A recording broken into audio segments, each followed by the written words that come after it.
Je ne suis pas responsable du fait que cela se trouve dans la Bible. Ma seule responsabilité réside dans le fait de le déclarer.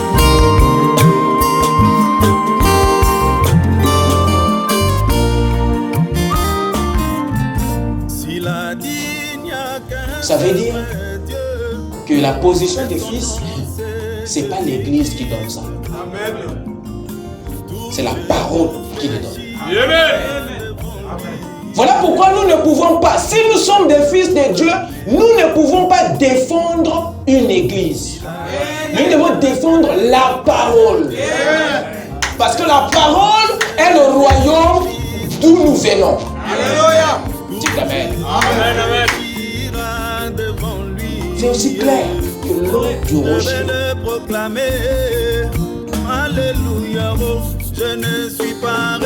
Alors si je suis un membre d'une église, c'est tout à fait normal que je défende l'église. Parce que j'ai une parenté.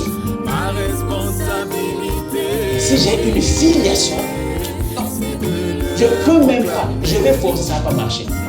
Parce que tu as une filiation. Cette relation t'interdit, ne te permet même pas. C'est comme si, vous savez, un enfant de Dieu ne peut pas blasphémer. Parce que Dieu a déjà codifié ça dans tes gènes spirituels. Tu ne peux pas. Tu peux pas. Parce que tu es conçu, tu es né, tu es prédestiné à défendre la parole. Parce que la parole seule sauve, mais l'église ne sauve pas. Amen. Que le Seigneur vous bénisse. Je vous salue tous dans le précieux nom du Seigneur Jésus-Christ. Je remercie le Seigneur pour le privilège qu'il nous a accordé d'être encore ce soir dans ses parvis. Alors sans plus tarder, je vais vous inviter à vous lever, à prendre rapidement vos Bibles.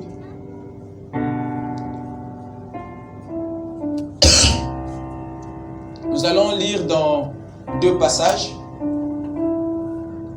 Nous allons commencer dans le livre des Corinthiens, 2 Corinthiens chapitre 5, le verset 16 à 20. Ensuite, nous prendrons dans Apocalypse 22, le verset 8 à 9.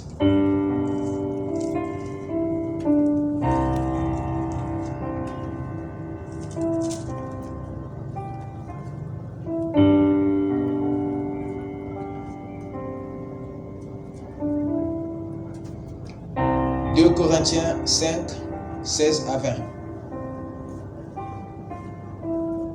Ainsi, dès maintenant, nous ne connaissons personne selon la chair. Et si nous avons connu Christ selon la chair, maintenant nous ne le connaissons plus de cette manière. Si quelqu'un est en Christ, il est une nouvelle créature. Les choses anciennes sont passées. Voici, toutes choses sont devenues nouvelles. Et tout cela vient de Dieu qui nous a réconciliés avec lui par Christ et qui nous a donné le ministère de la réconciliation. Car Dieu était en Christ, réconciliant le monde avec lui-même, en n'imputant point aux hommes leurs offenses, et il a mis en nous la parole de la réconciliation. Nous faisons donc les fonctions d'ambassadeurs pour Christ. Amen. Comme si Dieu exhortait par nous. Nous vous en supplions au nom de Christ. Soyez réconciliés avec Dieu. Amen. Avec nos têtes inclinées.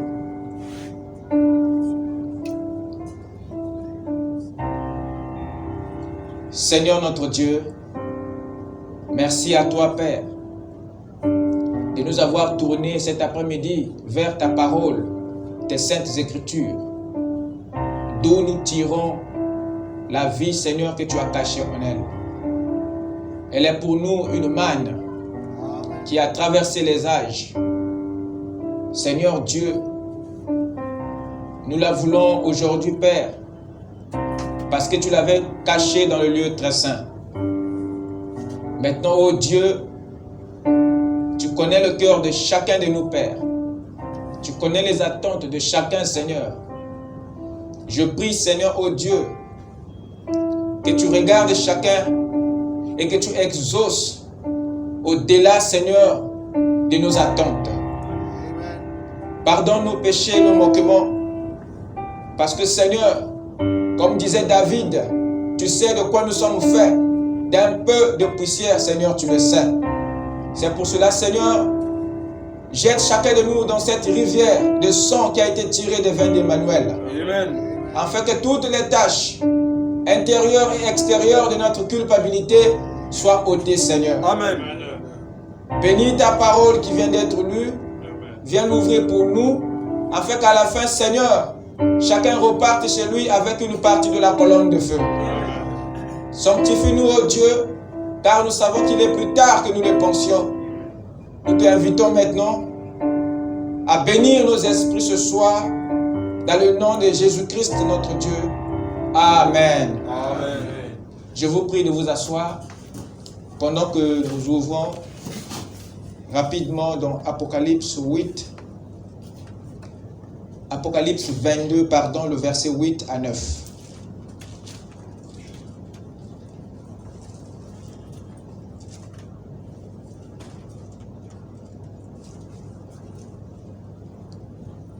Écoutez.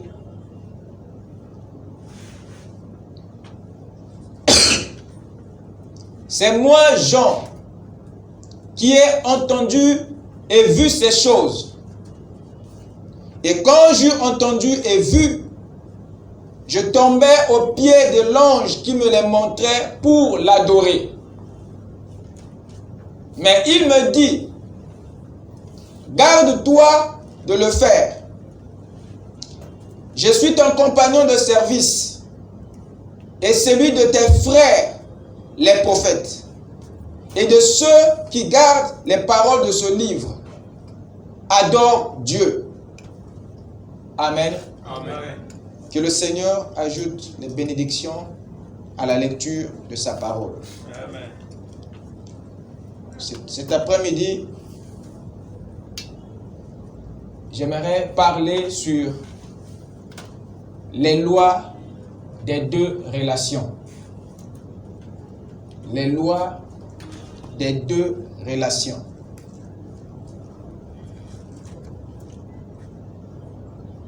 Nous sommes toujours sur la CD8, la consécration du 8e jour. Notre sujet de l'heure.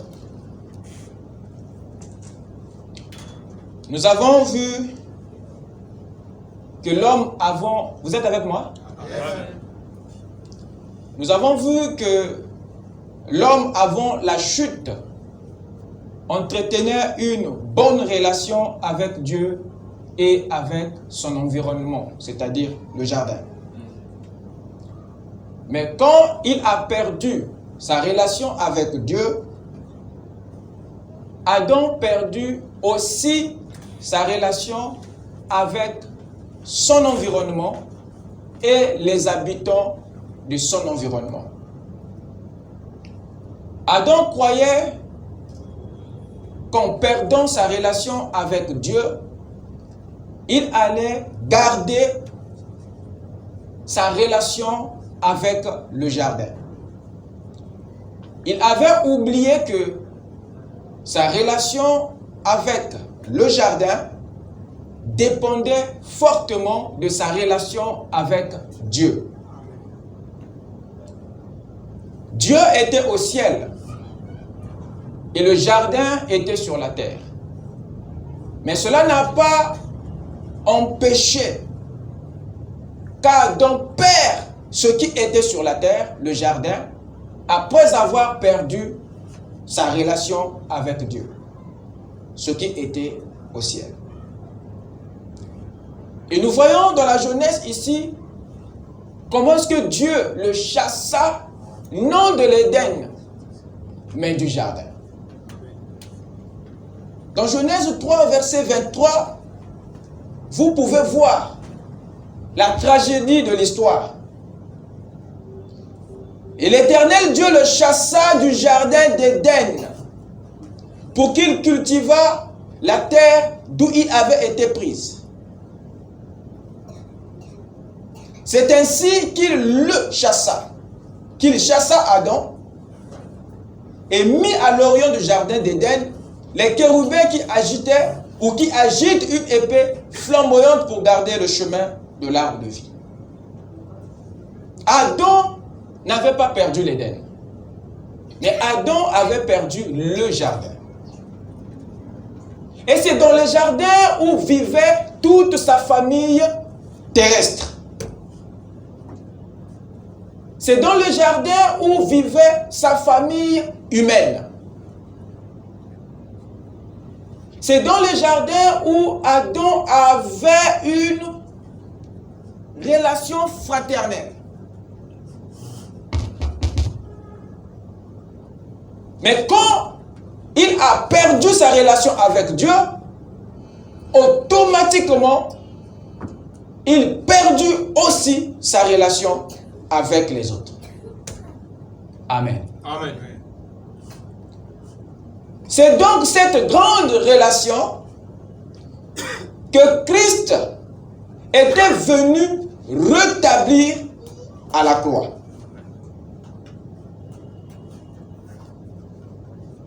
C'était la relation verticale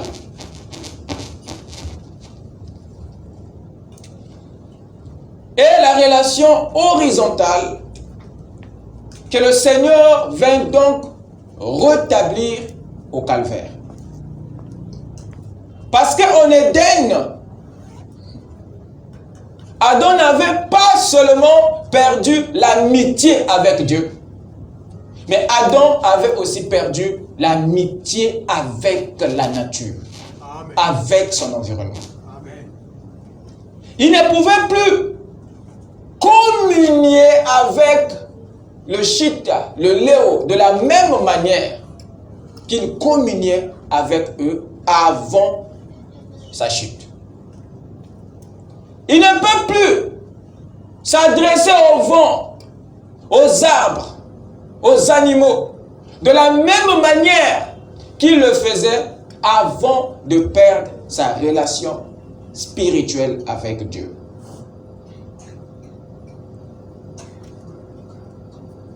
La relation spirituelle d'Adam et Dieu,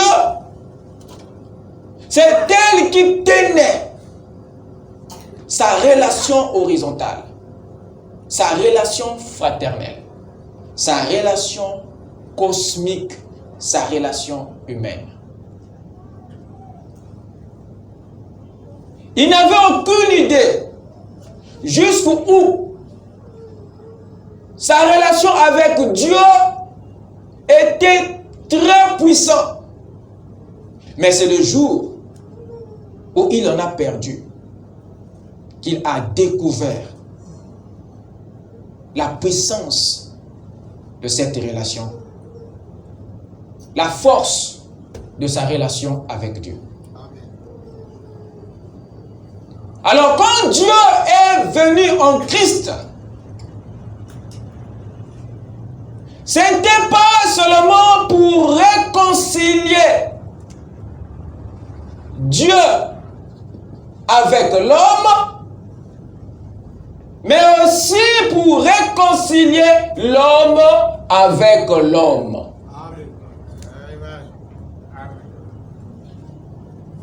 Mais le bas de la colline n'était pas perçu dans la grande vision.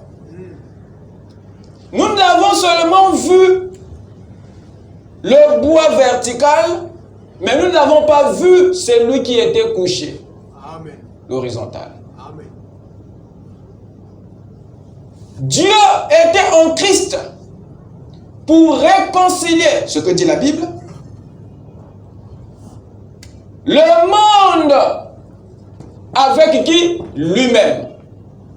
C'est ce que dit la Bible. Mais il ne dit pas que cette réconciliation qui a eu lieu entre Dieu et le monde a aussi rétabli la réconciliation, a aussi rétabli le monde avec le monde. Parce que le monde que Dieu était venu réconcilier en Christ avec lui-même, c'était l'humanité. Amen. Donc, à la croix, il n'y avait pas que Dieu et l'homme. Il y avait aussi l'homme avec l'homme. C'est cette grande relation, celle que nous avons perdue en Éden, que Christ est venu rétablir au calvaire. Parce qu'en Éden, Adam n'avait pas seulement perdu sa communion avec Dieu, mais il avait aussi perdu sa communion avec la nature. Amen. Amen. Aucun animal ne l'obéissait. Juste après qu'il ait perdu sa relation avec le Seigneur. Amen. Alors la relation horizontale est la conséquence de la relation verticale. Amen. Amen. Nous comprenons donc que cette grande relation auquel Dieu nous appelle ne nous met pas seulement en harmonie avec lui, où cette relation n'a pas seulement une seule dimension, mais cette relation a deux dimensions. C'est une relation bidimensionnelle. Amen. Là-dedans, il y a une relation divine, celle qui lie Dieu avec l'homme, et il y a aussi une relation fraternelle ou humaine, celle qui lie l'homme avec son semblable.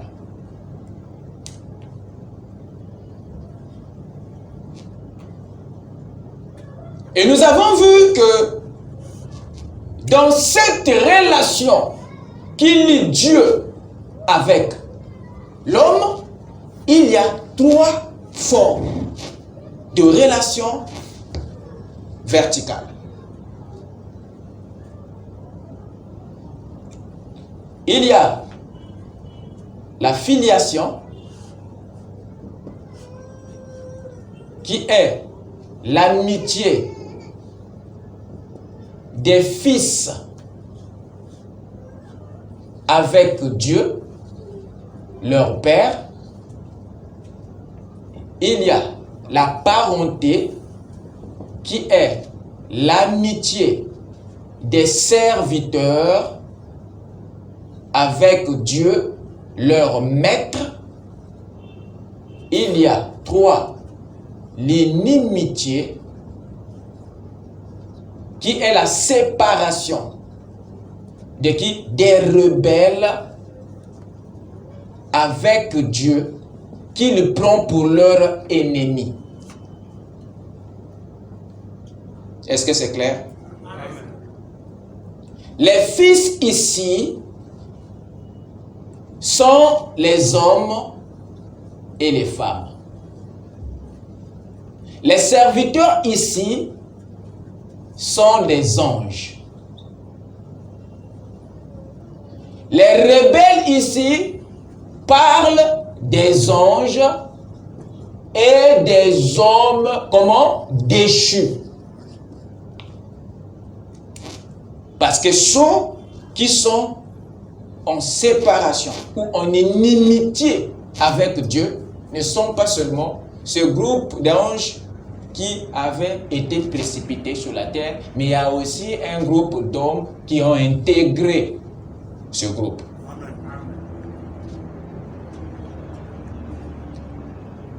Et nous avons aussi vu que le type de relation verticale que nous entretenons avec Dieu détermine aussi nos bénédictions. Parce que Dieu ne se comporte pas de la même manière dans chaque relation. Il ne répond pas de la même manière. Il ne se comporte pas de la même manière. Nous avons vu que la relation, la filiation, est une forme de parenté plus évoluée. Et la filiation est la relation, le type de relation verticale le plus puissant du reste. Parce que Dieu accorde plus d'attention aux fils qu'aux serviteurs. Dieu accorde plus d'attention aux serviteurs qu'aux rebelles. Nos avantages, nos privilèges, nos bénédictions dépendent du type de relation que nous avons avec le Seigneur. Voilà pourquoi il faut se méfier de dire certaines choses au sujet de quelqu'un, parce que tu ne sais pas quel type d'alliance il a avec Dieu, quelle forme de relation entretient-il ou tel avec le Seigneur. Alléluia. N'envie pas non plus celui à qui Dieu exauce rapidement, Amen. à qui Dieu bénit facilement. Amen. Ne l'envie pas. Non, monsieur. Il se pourrait qu'il soit un fils et que toi tu sois un rebelle. Il se pourrait qu'il soit un fils et que toi tu sois un parent. Amen. Dieu n'accorde pas la même attention à tout le monde. Amen. Caïn s'est présenté pour offrir une offrande à Dieu. Il est allé dans sa chambre pour offrir une prière à Dieu. Dans l'espoir d'avoir un exaucement, une réponse. Mais Dieu ne répondit pas. Pourquoi? Dieu ne le bénit pas. Pourquoi? La réponse réside dans les types de relations que Caïn avait avec Dieu. Amen. Amen. Qui était-il devant Dieu? Qui était-il dans le royaume? Caïn était-il un fils, un parent ou un rebelle? Dieu ne l'exauça pas parce qu'il était un rebelle. Bien qu'il n'avait pas encore commis un acte de rébellion, parce que la rébellion est dans la sémence. Alléluia. Jacob était aimé de Dieu avant qu'il ne naisse, avant qu'il ne voie le jour. Et Dieu l'avait déjà connu. Et Dieu avait déjà su de quelle sémence il était. Amen. Dès le départ, dès avant la fondation du monde, Dieu sait d'où nous sommes originaires. Amen. Et de quelle nature, de quelle sémence nous sommes. Amen.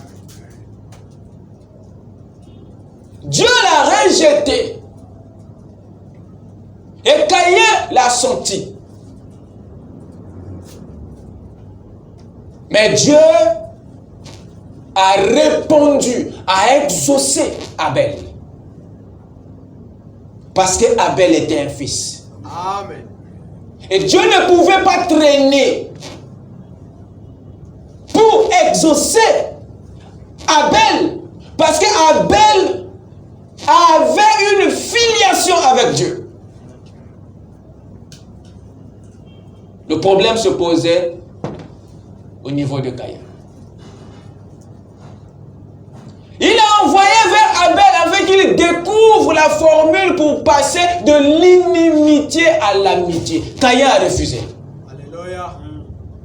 Va vers ton frère, afin que mon comportement vis-à-vis de toi change. La réaction de Caïn vous dira de quelle sémence il était. C'est ça qui le classe quelque part ici. Dieu se sépara de lui.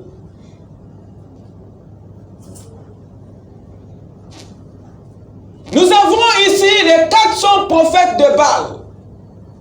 Ils se sont réunis là-bas à la montagne. Ils ont prié Dieu du matin jusqu'au soir. Dieu n'a même pas bougé de son siège. Dieu n'a même pas jeté un coup d'œil. Dieu n'a même pas entendu. Dieu n'a même pas regardé. Il était carré comme une aiguille assis sur son trône dans la 7e dimension. Mais quand Élie est rentré, il n'avait pas fini sa prière. Vous connaissez la suite. Le feu est descendu. Alléluia. La réaction du Seigneur va de pair avec votre relation. Amen. Qui était Élie pour Dieu? Pour qu'il réponde. Qui étaient ces 400 prophètes? Pour que Dieu s'éloigne. Notre bénédiction et notre exaucement dépend étroitement du type de relation que vous avez avec Dieu. Amen. Qui sommes-nous? Qui êtes-vous? Un fils ou un serviteur? Un serviteur ou un rebelle? Si vous êtes un fils, vous êtes donc dans la filiation. Si vous êtes un serviteur, vous êtes dans la parenté. Mais si vous êtes un rebelle, vous êtes dans l'inimitié. Et vous savez maintenant comment est-ce que Dieu va se comporter envers vous. Alors la vie spirituelle ne devient plus une vie mystique, mais une vie révélée. Amen. Yes, sir. Les choses deviennent tellement claires que vous pouvez vivre le surnaturel de façon naturelle. Le 8e jour simplifie toutes les formules et les paraboles qui ont été données durant les 7 jours. Amen. Alors si tu ne vis pas la parole au 8e jour, je ne sais pas. Qu'est-ce que d'autre tu pourras alors vivre? Parce que Dieu devient plus clair au 8e jour qu'au 7e jour. Parce que le 8e jour, c'est le jour du grand soleil. Tout est clair. Mais comment ne vois-tu pas? C'est dans les 7 jours où il y avait le clair de lune. Si ton aiguille tombe, tu ne pourras pas le retrouver. Mais quand le soleil se lève, c'est la fin de la nuit. C'est l'aube d'un nouveau jour. Alléluia. Tu n'as plus besoin d'une torche. Quand le soleil est à midi. Dites Amen. Amen. C'est pour dire qu'au 8e jour, tous les concepts qui étaient compliqués sont maintenant clairs. À tel point que même l'aveugle verra le chemin de la gloire. Alléluia. Amen. Seigneur. Il n'y a plus la confusion. Tous les concepts qui étaient difficiles à comprendre, toutes les choses qui rendaient la vie si compliquée, mais sont expliquées, sont rendues claires au 8e jour. On ne t'attend plus quand le soleil se lève. Amen. Voilà pourquoi Dieu nous a appelés dans cette lumière. Amen. Amen. Amen. Donc c'est cela qui est vraiment important devant Dieu, la filiation. C'est la forme la plus élevée de la parenté. La filiation, c'est la forme la plus élevée de la parenté. Vous pouvez être mon parent sans pourtant être mon père, ma mère, mon fils. Mais vous êtes mon parent. Vrai ou faux? Ouais.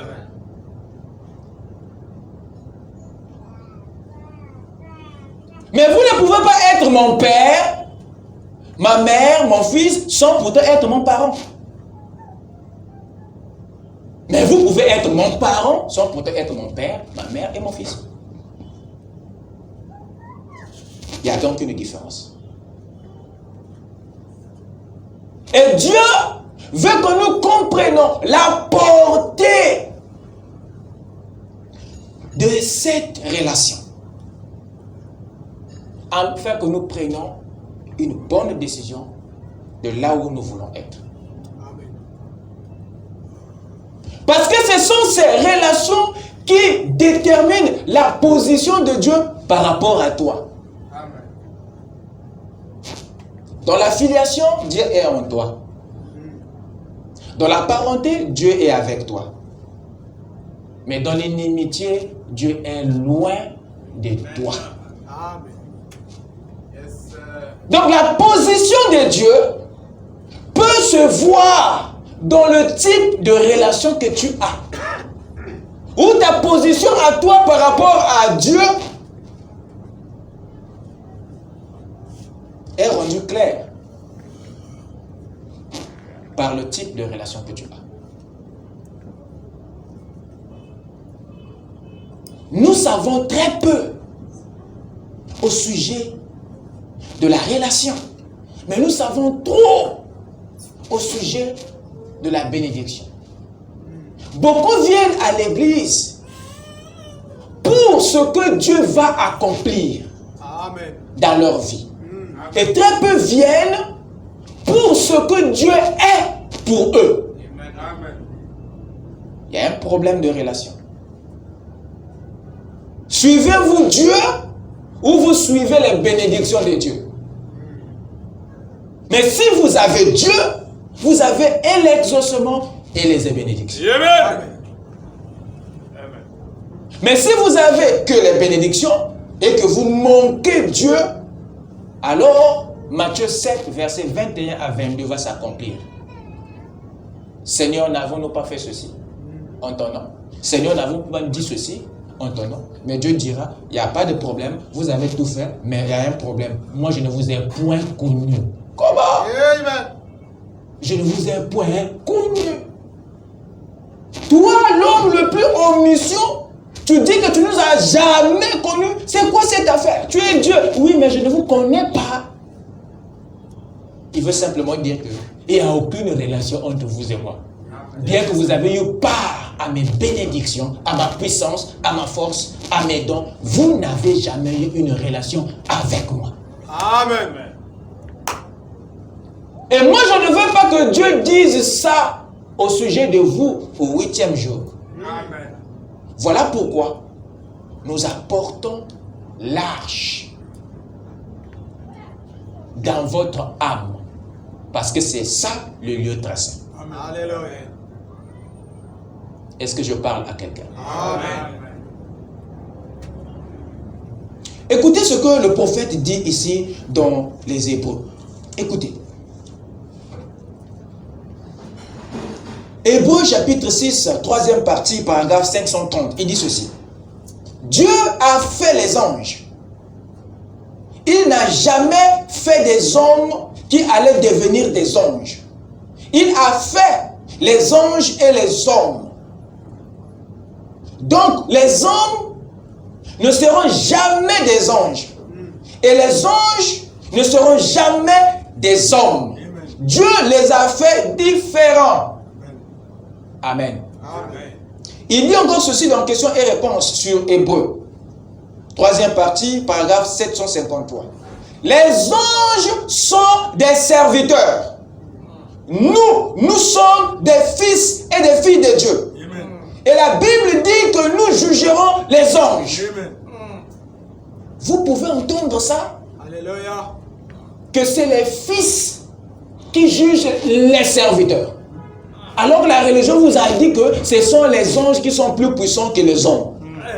Mais comment c'est les hommes qui jugent maintenant les plus puissants? Qui sont les hommes? Amen. Cela montre simplement qu'il y a une relation que vous négligez. Voilà pourquoi le royaume vient pour vous remettre dans votre position. Alléluia. Amen. Amen. Et Frère Branham, le grand prophète de l'âge, ayant compris ce mystère, il vient sonner la trompette pour que vous sachiez à quoi vous êtes appelés. Il nous appelle à la filiation, la forme la plus élevée de la parenté. Écoutez-le, écoutez-le, écoutez-le. Il dit ceci. Je vais vous lire cette citation. Dans votre vie est-elle digne de l'évangile? Paragraphe 138. Chrétiens, vous devez avoir une relation personnelle avec Dieu. Afin d'être un fils de Dieu, vous devez avoir un lien de parenté avec Dieu. Il doit être votre père, pas votre maître. Amen. Votre père.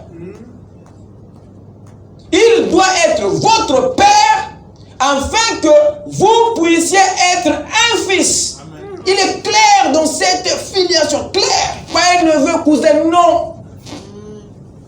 Amen. Même si toi tu es séduit à être serviteur, mais sache que tu perds là des grands avantages. Amen.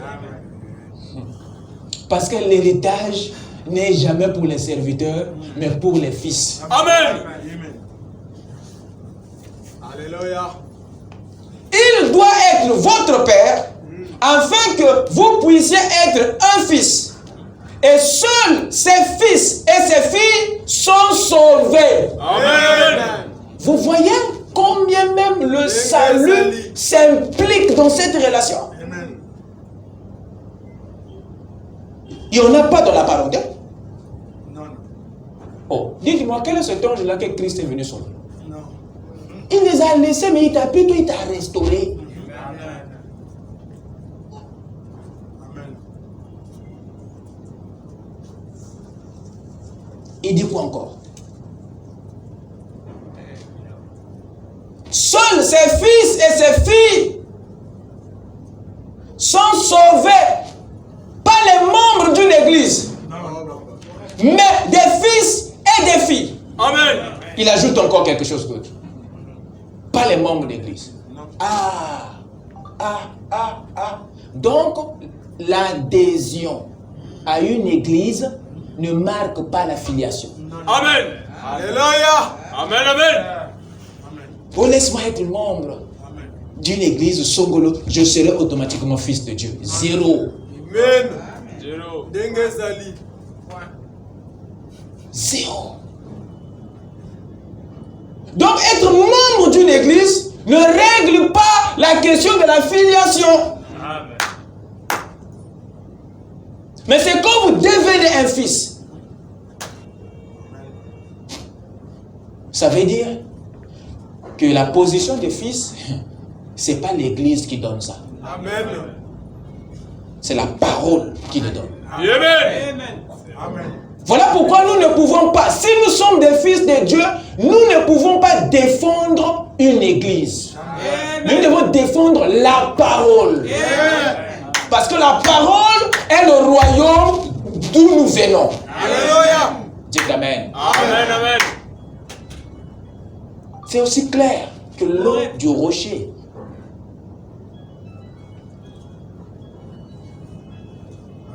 Alors si je suis un membre d'une église, c'est tout à fait normal que je défende l'église. Parce que j'ai une parenté. Mais si j'ai une filiation, non. Je ne peux même pas. Je vais forcer, ça ne va pas marcher. Parce que tu as une filiation. Cette relation t'interdit. Ne te permet même pas. C'est comme si, vous savez, un enfant de Dieu ne peut pas blasphémer. Parce que Dieu a déjà codifié ça dans tes gènes spirituels. Tu ne peux pas. Tu ne peux pas. Parce que tu es conçu, tu es né, tu es prédestiné à défendre la parole. Parce que la parole seule sauve, mais l'Église ne sauve pas. Alléluia. C'est très important. Très, très important. Ce que Frère Branham dit ici. Alors, dans chacune de ces relations, dans la relation verticale, il y a une loi qui gère cette relation. Il y a eu un principe qui gouverne cette filiation. Donc la filiation que vous développez avec le Père est gérée par une loi. Amen. Et il y a aussi une loi jumelle qui gouverne la relation horizontale. Donc cette harmonie que tu as avec les autres est gérée par un principe. Et vous devez savoir quelles sont ces lois qui gèrent la relation verticale et la relation horizontale. Allons-y dans Matthieu chapitre 22 pour découvrir ces lois-là. Matthieu 22. Vous êtes avec moi? Amen.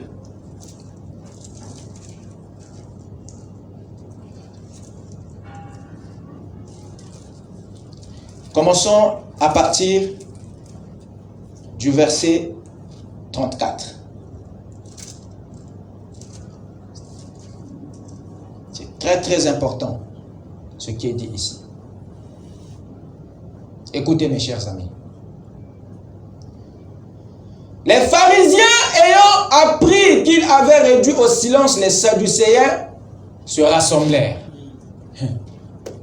Ils ont essayé de coincer Jésus, n'ont pas pu. Ils sont allés chercher le renfort.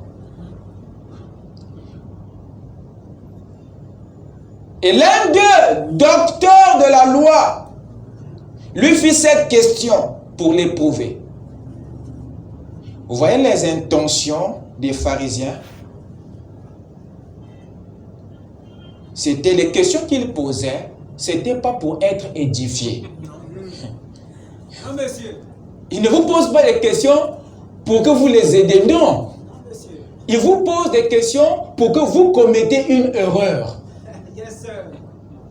Et qu'ils vous accusent. Alléluia. Donc vous comprenez qu'ils sont déjà dans une position pas du tout juste. Amen. Je te bénisse. Donc ces pharisiens, nous pouvons comprendre de façon claire que c'était des chasseurs d'intentions. Amen. Amen. Yes, sir. Amen. Et non des chasseurs de la vérité. Amen. Tu as quelle intention, frère? Tu as quelle intention en disant ceci? Tu as quelle intention? Les chasseurs d'intentions. Amen. Mais quand est-ce chasseriez-vous la vérité? Amen.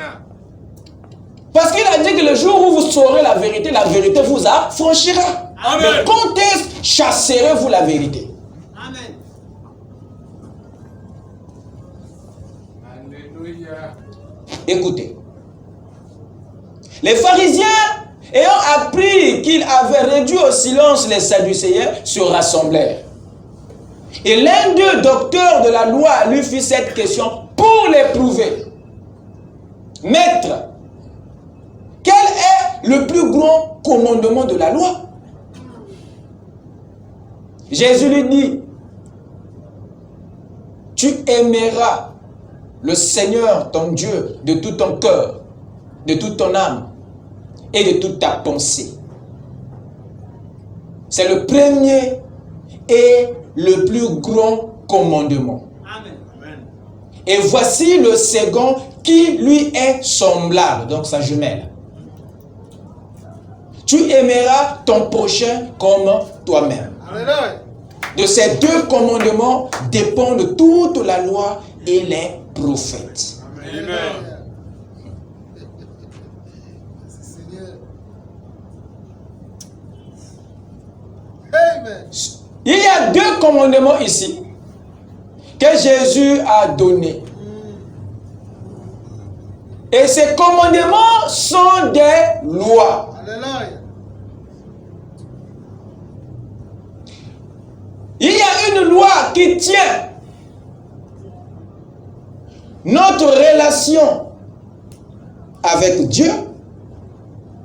Il y a une autre loi qui lui est semblable, qui tient notre relation fraternelle.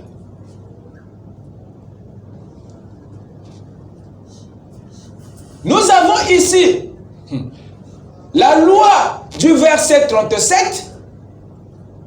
Regardez bien votre Bible.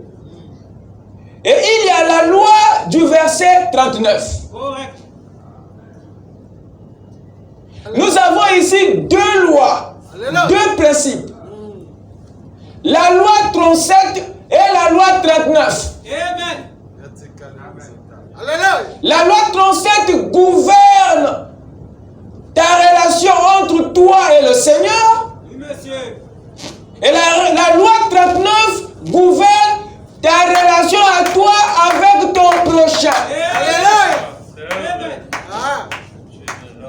Dans ta relation avec le Seigneur, il y a une loi. Jésus a placé l'amour entre le Seigneur et toi. Amen. Tu aimeras le Seigneur, ton Dieu, Amen. de tout ton cœur, de toute ton âme et de toute ta pensée. Voilà la loi 37. C'est elle qui tient, qui gère, qui gouverne ta relation verticale. Alléluia. Ta relation avec Dieu est gérée par la loi de l'amour. Amen. Et dans ta relation avec ton prochain, il y a aussi une loi jumelle. C'est la loi 39. Et tu aimeras ton prochain comme toi-même. J'aimerais que vous suivez attentivement quelque chose.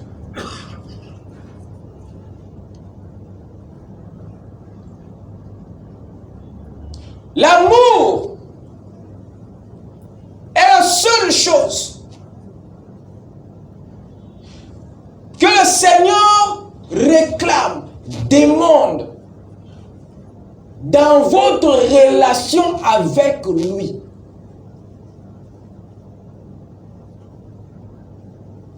Et cet amour doit venir, doit être renforcé de trois choses. Il doit venir de ton cœur, de ton âme, de ta pensée. Ce n'est pas un amour qui vient de la chair. Mais tu aimeras ton Dieu de tout ton cœur, de toute ton âme, de toute ta pensée. La pensée, c'est l'esprit. Amen. C'est un amour dont les origines ne sont pas la chair. Alléluia. Ce n'est pas un amour qui vient de la chair. Ce n'est pas un amour charnel.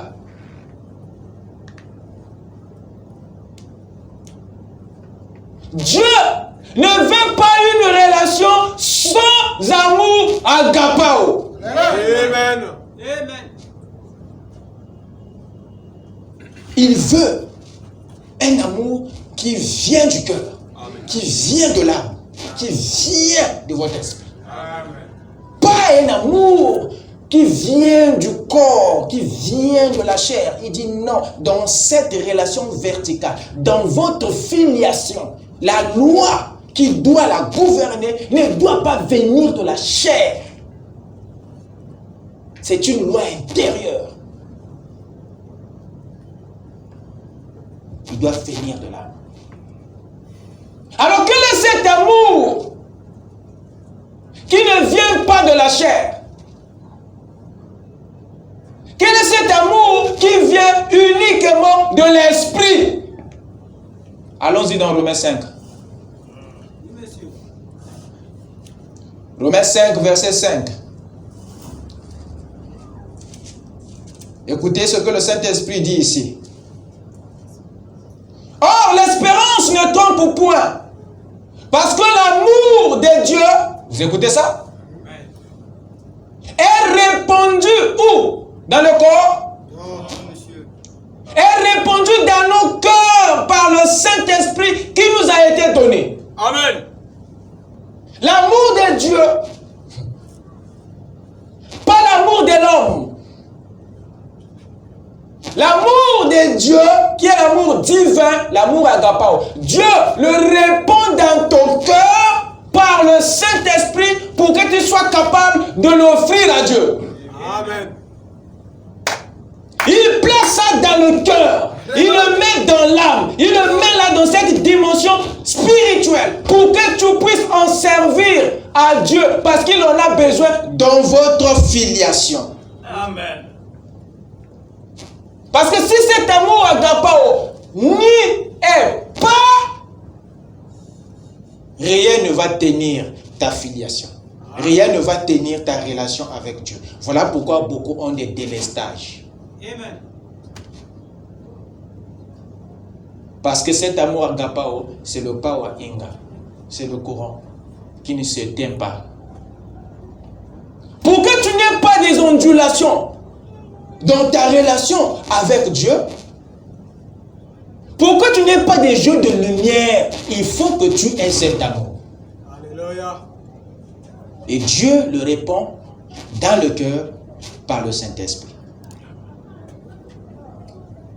La filiation nous exige l'amour agapao, nous exige l'amour divin.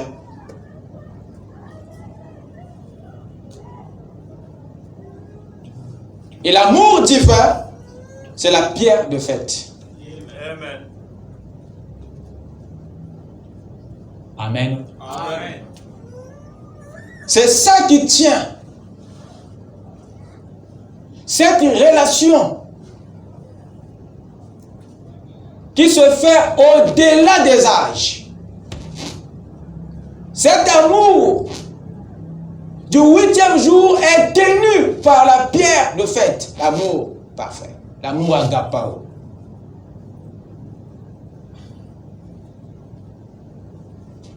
Alors que veut-il voir maintenant dans notre relation horizontale? Qu'est-ce que Dieu veut voir dans notre relation fraternelle, dans notre relation humaine? Dieu veut aussi voir l'amour, mais pas au même degré que dans la filiation. Suivez-moi très bien. La loi 39 dit quoi?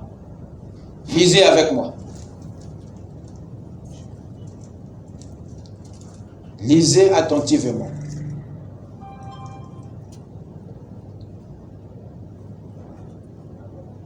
Voici le second qui lui est semblable. Tu aimeras ton prochain comme Dieu. Mais pourquoi pas comme Dieu?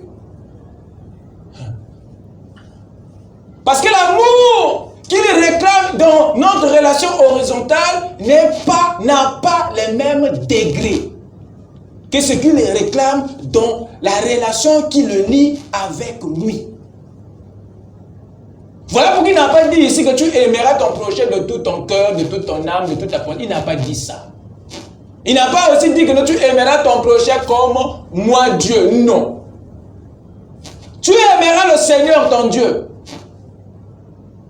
De tout ton cœur, de toute ton âme, de toute ta pensée. Et tu aimeras ton prochain comme toi-même, pas comme Dieu. Bien que c'est de l'amour qui est exigé dans chaque type de relation, mais les dimensions, les degrés de ces amours ne sont pas les mêmes. Dieu mesure cet amour dans notre relation horizontale pour éviter l'idolâtrie. Amen. Come on, somebody. C'est pour des raisons d'idolâtrie que Dieu a mesuré, limité, tracé ses limites. Parce que s'il t'ordonne d'aimer ton prochain comme lui, fini, l'idolâtrie est ouverte. Apocalypse 22.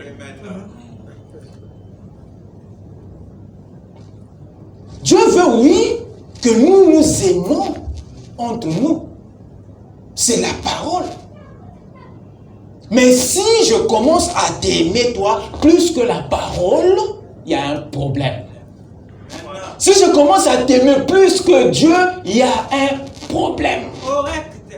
Amen. Alors, la relation horizontale va démolir ta relation verticale. Alléluia. Voilà les dangers de la relation horizontale. Voilà les dangers. Une relation horizontale peut démolir ta relation verticale correctement. Et le diable dira à Dieu que tu es tombé des escaliers. Amen. Tout ce que vous placez avant Dieu. Voilà. Idolâtrie, clair. Donc lorsque l'amour Il n'y a pas de discussion.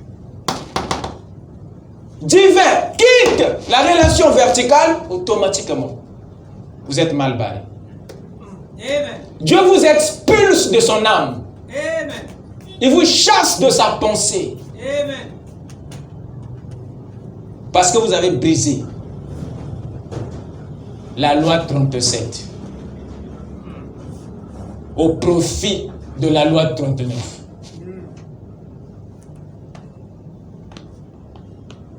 Voilà pourquoi. Et cela montre de façon claire que l'amour que Dieu demande dans notre relation avec les autres doit être inférieur à l'amour qu'il attend dans notre relation avec lui. Amen. Alors gare à nous, si cet amour est supérieur par rapport à ce qu'il doit voir dans la filiation.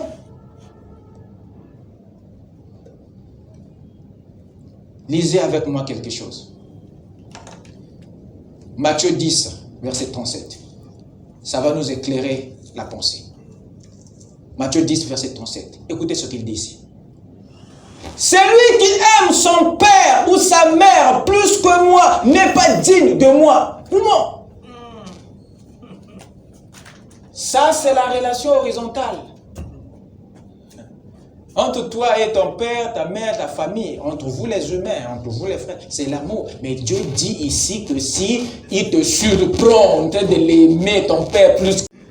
Amen. Mais tu peux lui donner toutes les listes de raisons et tout. C'est mon père, c'est ceci. Il dit non. Parce que la loi qui gère ma relation avec toi est au-dessus, doit avoir les degrés plus élevés que celle qui gère ta relation. Je bénisse. Amen. Il dit quoi ici? Celui qui aime son père ou sa mère plus que moi, plus que moi. Dieu demande plus d'amour dans la filiation, dans cette relation avec lui que dans notre relation fraternelle. Celui qui aime son père, sa mère, plus que moi, n'est pas digne de moi. Et celui qui aime son fils ou sa fille, plus que moi, n'est pas digne de moi. Il est clair. Là maintenant, c'est fixé. Oui, monsieur. Tu sais maintenant comment est-ce que nous devons nous aimer les uns les autres. C'est pas qu'on doit se haïr, non. On doit s'aimer. C'est la loi 39. C'est la parole. Mais, ne donnez pas à Dieu, ne donnez pas à l'homme ce qui est à Dieu. Oui, monsieur. Ne donnez pas à César ce qui appartient à Dieu. Correct. Sinon, vous allez le rencontrer. Amen.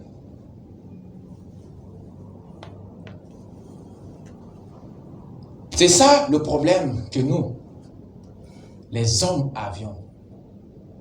Nous n'arrivons pas à aller loin avec Dieu parce que nous confondons Dieu aux hommes. Amen. Voilà pourquoi l'Église a des problèmes. Et c'est ça les compromis dont Dieu parle. C'est ça les compromis. Vous placez les hommes devant Dieu au lieu de placer Dieu devant les hommes. C'est la raison pour laquelle il avait exigé que l'arche soit toujours devant. Amen. Il était déjà en train d'enseigner ce principe. Prenez avec moi 1 Jean 4, rapidement. Appréciez-vous la parole? Amen. 1 Jean 4.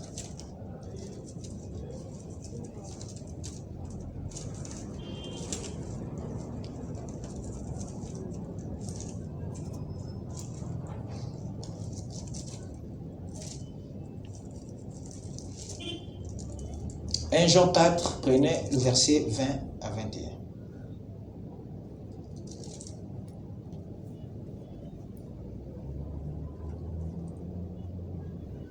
Si quelqu'un dit « J'aime Dieu » et qu'il haït son frère, c'est un menteur. Car celui qui n'aime pas son frère qu'il voit, comment peut-il aimer Dieu qu'il ne voit pas? Amen. Voyez comment est-ce que Jean mesure votre relation avec Dieu par votre relation avec votre semblable. Pour vous dire que Dieu peut nous mesurer ici à partir de là. Bien que cette relation-ci est supérieure à celle-là, mais Dieu peut te mesurer ici à partir de là. Voilà pourquoi il est dit. Amen. Amen.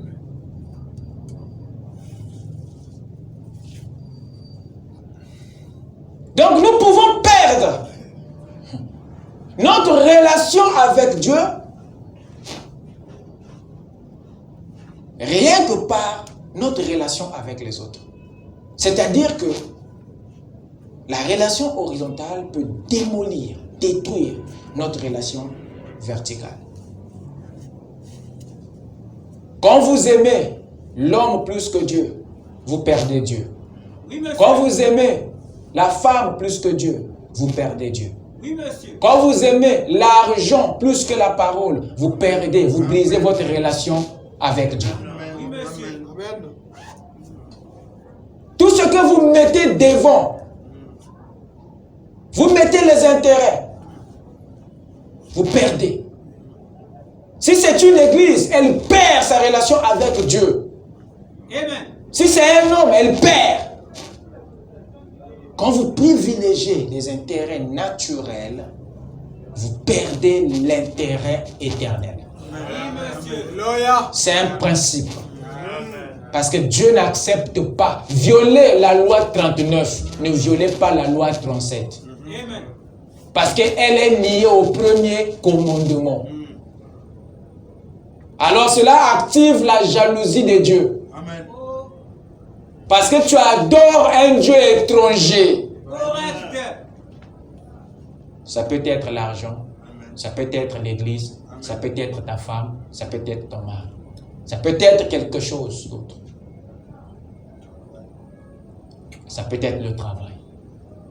Amen. Amen. C'est très dangereux.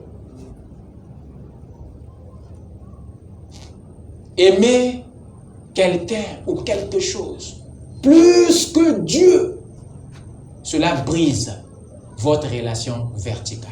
Amen. Voilà pourquoi il dit dans la Bible, aimons le plaisir plus que Dieu. Dieu déclare digne des morts.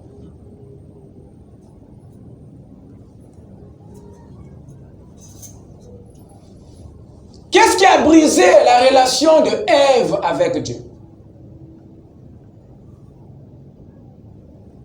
Ce n'était pas le diable, c'était le serpent.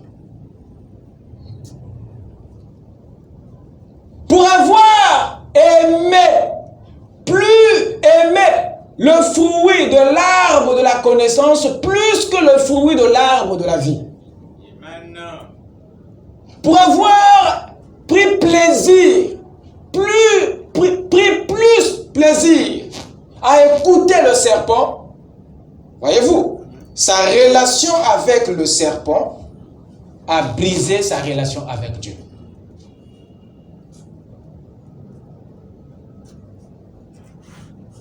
Celui qui a séparé, qui a détruit la relation d'Adam avec Dieu, ce n'était pas le serpent. C'était Ève, sa propre femme. Amen. Amen. Amen. Pour l'avoir écouté, donc dans le besoin d'entretenir, de sauvegarder la relation humaine, Adam a brisé la relation spirituelle. Amen. Amen. Vous voyez combien cette relation elle est dangereuse. Lorsque vous donnez un peu plus, le surplus qui est réservé à Dieu, lorsque vous le donnez, vous l'affectez dans cette relation horizontale, automatiquement, vous brisez votre relation verticale. Amen. Et vous devenez un idolâtre. Dieu vous vomit, vous chasse du ciel, sans que vous le sachiez. Amen. Amen. Alléluia. Amen.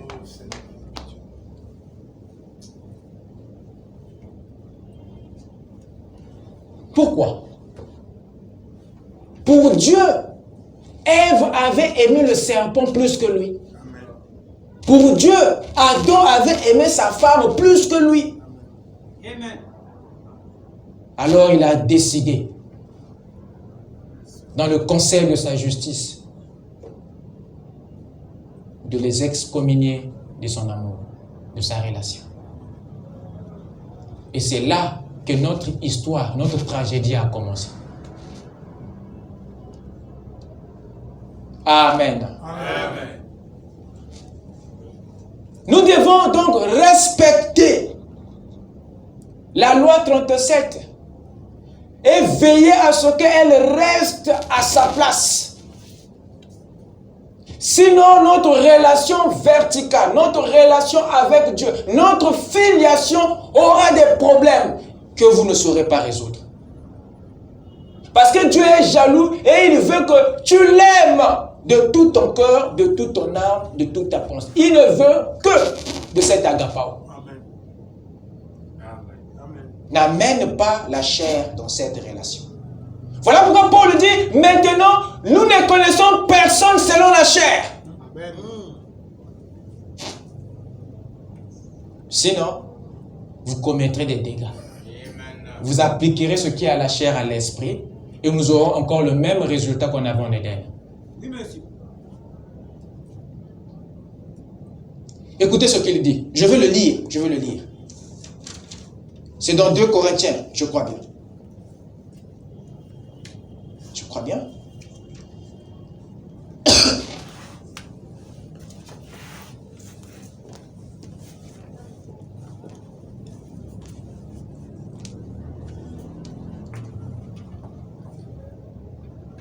Là où il dit que Dieu, nous ne connaissons personne. Même Christ, nous ne le connaissons plus selon la chair.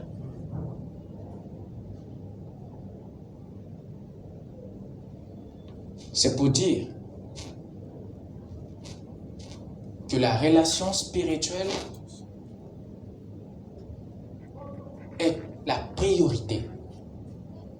Marie avait engendré Jésus. Et tout ce temps, il avait une connaissance naturelle, charnelle du Messie Jésus. Elle ne le connaissait pas spirituellement. Jusqu'à 33 ans,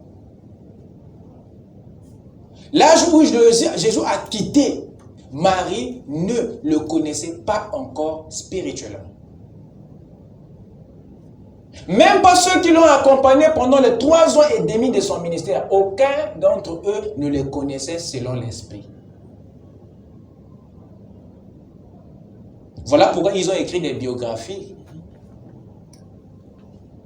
Parce qu'ils le connaissaient selon la chair. Ce sont les actes qu'il faisait tous les jours.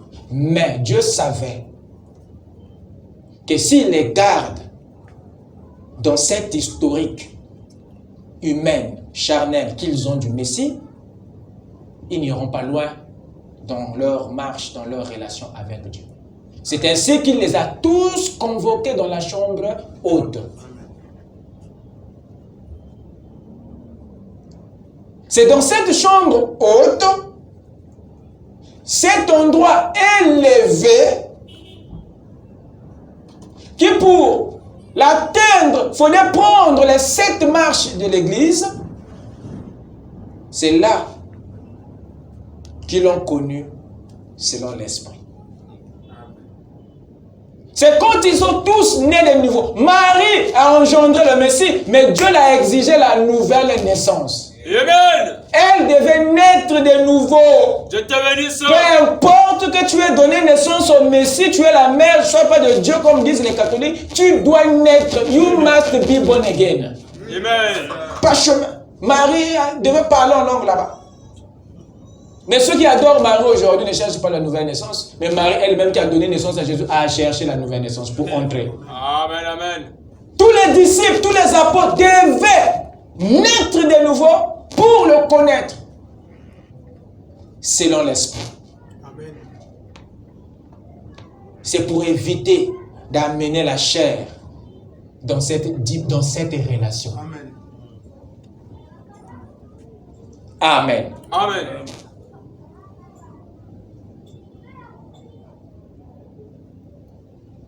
Ne permettons donc pas, ne permettons jamais qu'un homme, qu'une femme détruise votre relation avec Dieu. Ne permettez pas. Qu'il soit blanc, noir, beau, comment, ne permettez pas. Amen. Ne faites pas comme Ève qui a permis que le serpent puisse détruire sa relation avec Dieu. Ne faites pas comme Adam qui a permis que sa femme détruise sa relation verticale.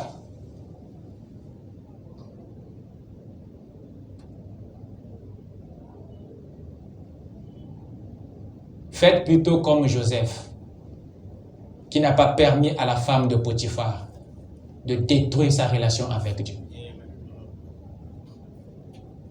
Amen.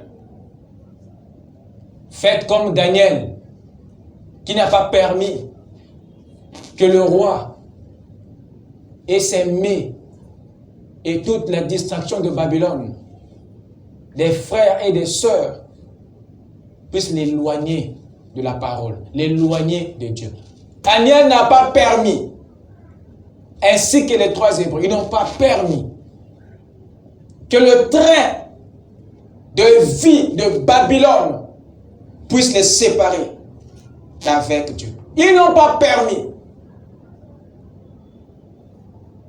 Mais par contre, Salomon a permis que les femmes puissent briser sa relation avec Dieu. Il s'est laissé avoir dans la relation horizontale. Il s'est laissé avoir dans l'affection humaine. Le fait qu'il avait donné plus d'amour, l'amour qui était réservé à Dieu, Salomon l'a donné aux femmes. à tel point que ça démolit sa relation avec Dieu.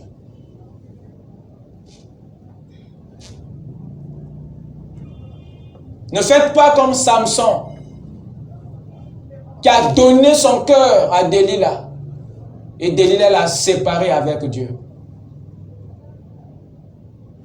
Et cela fut tragique.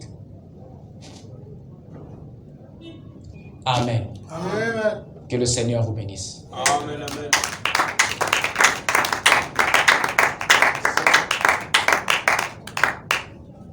Amen. Amen. Dans Apocalypse 22, versets 8 à 9, le Saint-Esprit nous montre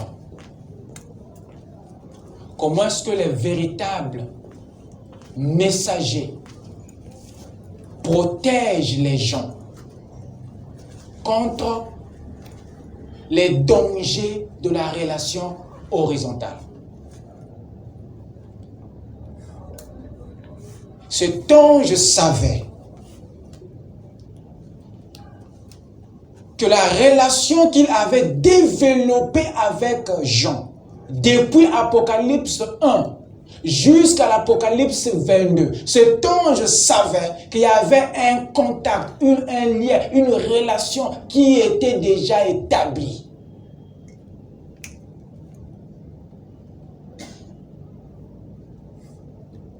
Mais il y a quelque chose qui était sur le point de se produire. C'est que cette relation horizontale que Jean avait avec l'ange était maintenant sur le point de prendre la place de la relation verticale. Et l'ange de Dieu a senti que l'Église veut me prendre pour Dieu.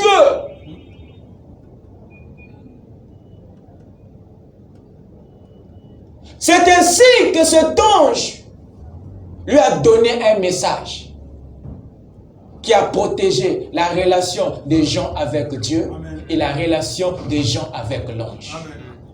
Voilà pourquoi je vous dis ce soir, William Branham n'est pas Dieu, mais il est le serviteur de Dieu. Amen. Bien placé. Et nous ne devons pas l'adorer.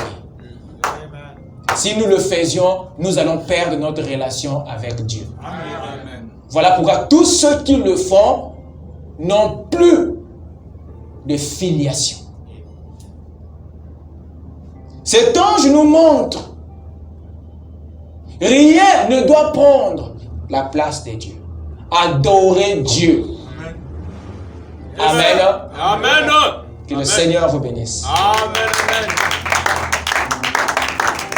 Lèvons-nous rapidement. Amen.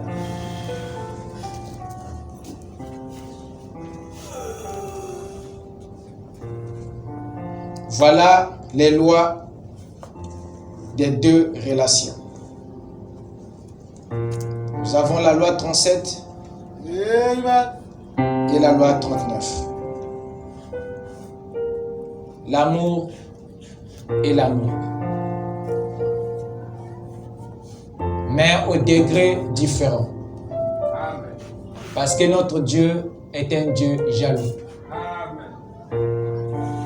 Il ne va pas accepter que vous aimez quelque chose d'autre plus que lui.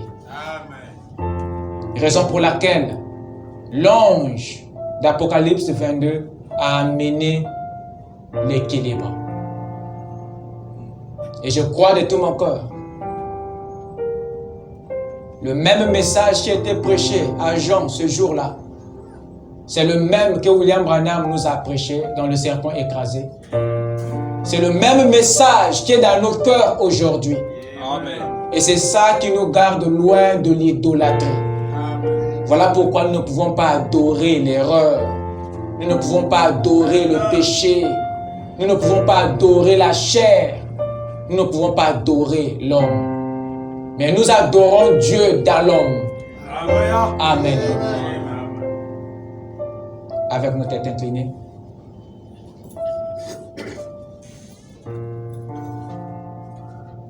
Que chacun puisse prier pour ce qui le concerne. Que chacun chacun offre une prière pour entretenir et nourrir sa relation verticale. Car c'est la plus importante.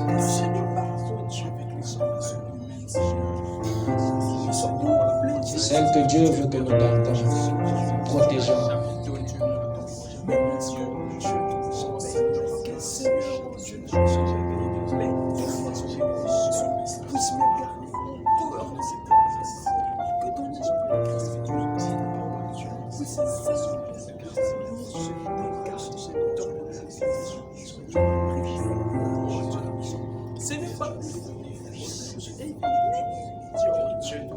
Mais Seigneur, oh Dieu, c'est cette chose,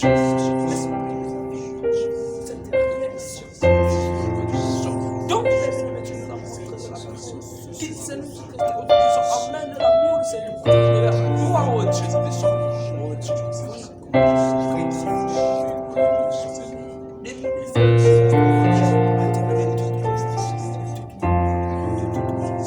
de tout ce que je suis. Oh Seigneur, tout oh Seigneur,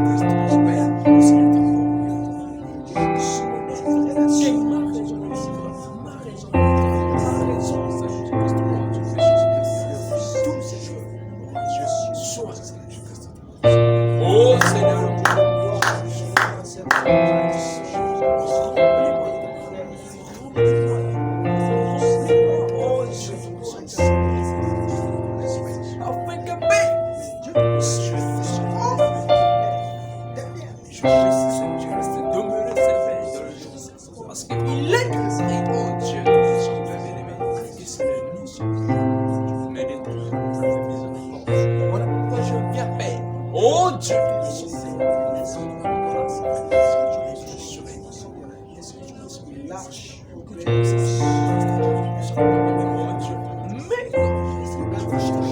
afin que Père, oh Dieu, tous ces oh Dieu, Père, oui, c'est ça, je peux disparaître, mais que toi, Père, je puisse être celui. Oh Dieu, que puisse que toi, je puisse être l'image, que tu puisses être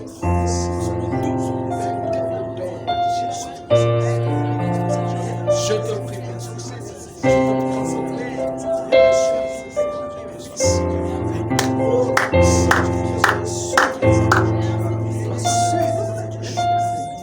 oh Seigneur,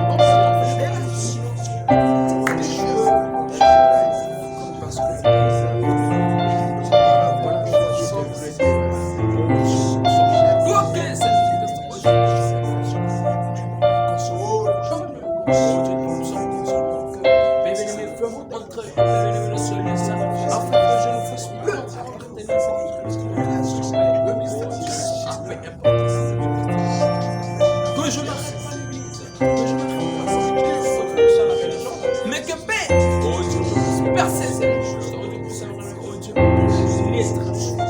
je puisse créer résistance, oh Dieu, Jésus, créer ces relations partout, oh Dieu,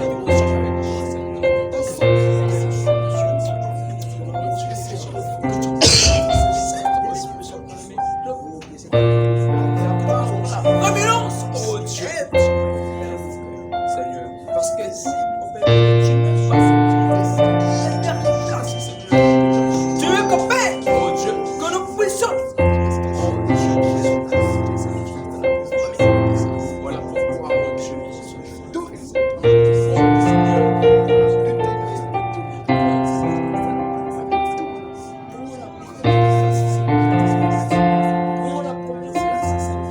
Seigneur notre Dieu, oh Dieu, car ce nom nous puissions les saluer. ce soir, Père bien-aimé, Priez, demandez, oh Dieu, Père céleste. nous élevons nos cœurs vers toi. Toi dont la main n'est pas courte pour saisir, l'oreille point courte pour entendre, Toi dont les yeux sont grandement ouverts pour voir. Toi, Seigneur, qui se sert des vents, des éclairs pour se déplacer. Toi qui n'as pas de limites. Depuis l'éternité, Seigneur, tu peux te trouver dans le temps. Et du temps, Seigneur, tu peux te trouver dans l'éternité. Seigneur, nous sommes heureux de t'avoir comme Dieu. C'est pour cela, Seigneur, nous te gardons la première place. Amen. Oh Dieu Tout-Puissant, viens, oh Seigneur, dans nos âmes. Viens, oh Dieu, toi-même t'asseoir sur le siège de nos cœurs. Car sans toi, nous ne saurons pas protéger cette place, Seigneur. Je te prie, oh Dieu, de venir, Seigneur, garder nos cœurs pour toi, Seigneur. Afin que, Père, nous ne puissions pas trahir ton amour, Seigneur. Garde-nous, Seigneur, dans la loi 37. Nous voulons t'aimer, Seigneur, de l'amour agapao. Nous voulons t'aimer, Seigneur, de tout notre cœur, de toute notre âme, de toute notre pensée. Seigneur, que tu prennes, Seigneur, oh Dieu, la prééminence dans notre vie, Seigneur. Laisse que, Père, chacun de nous, en partant, oh Dieu, qu'il part avec toi, Seigneur. Pas à moitié, Seigneur, mais dans la plénitude. Amen, amen. Car ce n'est que la plénitude de Dieu qui peut garder le trône qui est dans le cœur de l'homme. Amen. Bénis ton peuple. Bénis-nous, Seigneur. Alors marche devant nous comme guide, derrière comme protecteur, et sois en nous comme source de vie, Seigneur. Amen. Place-nous au-dessus du péché, au-dessus des choses du monde. Amen. Et rends-nous forts et puissants dans l'homme intérieur. Car nous sommes les trophées, Seigneur, de ton ministère. Nous sommes les joyeux pères de ta couronne. Garde-nous, Seigneur. Bénis l'âme de ton serviteur William Branham. Bénis l'âme de ton serviteur le pasteur Lys. Seigneur Dieu, lui par qui, Seigneur, nous avons vu le jour. Lui, Seigneur, qui nous a engendrés. Je prie, Seigneur, que tu bénisses sa continuité, tu bénisses sa famille, tu bénisses son épouse et tous ses enfants. Seigneur, je prie, Seigneur, que tu bénisses ce grand ministère, Seigneur, qui nous a éclairés en ce jour. Nous te sommes reconnaissants pour Jésus-Christ. Nous te sommes reconnaissants pour William Branham. Nous te sommes reconnaissants pour le pasteur Lys, Seigneur. Je prie à ce que, Père, tu sois avec nous de la manière que tu avais été avec eux. Seigneur, que ta présence remplisse nos cœurs de joie. Nous te prions, Seigneur, de nous rassembler encore les jours à venir pour apprendre, Seigneur, de toi. Que ta parole demeure dans notre cœur et que le Saint-Esprit puisse l'amplifier, Seigneur, au-dedans de nous. Puisse-t-il continuer à nous parler, à nous enseigner dans l'homme intérieur. Bénis, Seigneur, chaque offrande qui t'est destinée, spirituelle, ton naturel, car tu es le seul digne, Seigneur, de recevoir nos louanges. Reçois-nous, Seigneur, comme cette offrande de 8e jour pour ta gloire. Dans le nom de Jésus-Christ, nous t'avons ainsi consacré nos cœurs dans cette filiation. Amen. Que Dieu vous bénisse. Que Dieu vous bénisse. Amen. Merci beaucoup pour votre patience.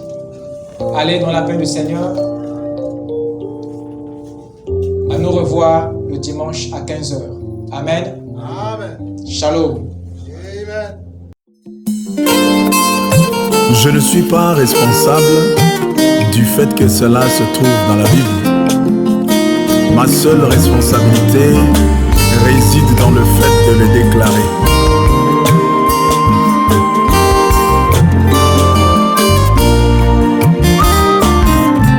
S'il a dit il n'y a qu'un seul vrai Dieu, et son nom c'est Jésus-Christ, tout genou fléchira devant lui. Je vais le proclamer. S'il a dit il n'y a qu'un seul vrai Dieu, et son nom c'est Jésus-Christ, tout genou fléchira devant lui. Je vais le proclamer. Alléluia, oh, je ne suis pas responsable que cela se trouve dans la Bible.